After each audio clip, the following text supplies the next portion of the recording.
കാസർഗോഡ് ലോക്സഭാ മണ്ഡലത്തിൽ ഇടത് ശക്തി കേന്ദ്രങ്ങളിൽ കനത്ത പോളിംഗ്. വിജയപ്രതീക്ഷയോടെ ഇടതു മുന്നണി. അതേസമയം CPM കള്ളവോട്ട് ചെയ്തുവെന്ന UDF സ്ഥാനാർത്ഥിയുടെ ആരോപണം. ചെർക്കളയിൽ വ്യാപകമായി കള്ളവോട്ട് നടന്നുവെന്ന LDFന്റെ പരാതിയിൽ അന്വേഷണം ആരംഭിച്ചു.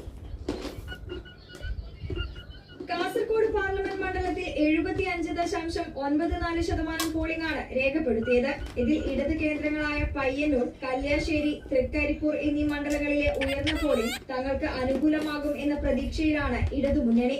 അതേസമയം പോളിംഗ് ശതമാനത്തിലെ വർധനവ് CPM കള്ളവോട്ട് ചെയ്തതിനാലാണെന്ന് രാജ്മോഹൻ ഉണ്ണിത്താൻ ആരോപിച്ചു. എത്ര കള്ളവോട്ട് നടന്നാലും 1 ലക്ഷം വോട്ടിന് വിജയിക്കും. BJP വോട്ടുകൾ കോൺഗ്രസിലേക്ക് വരും. തെരഞ്ഞെടുപ്പിൽ SP രാഷ്ട്രീയം കളിച്ചുവെന്നും അദ്ദേഹത്തെ മാറ്റാൻ തയ്യാറാകണമെന്നും ഉണ്ണിത്താൻ ആവശ്യപ്പെട്ടു.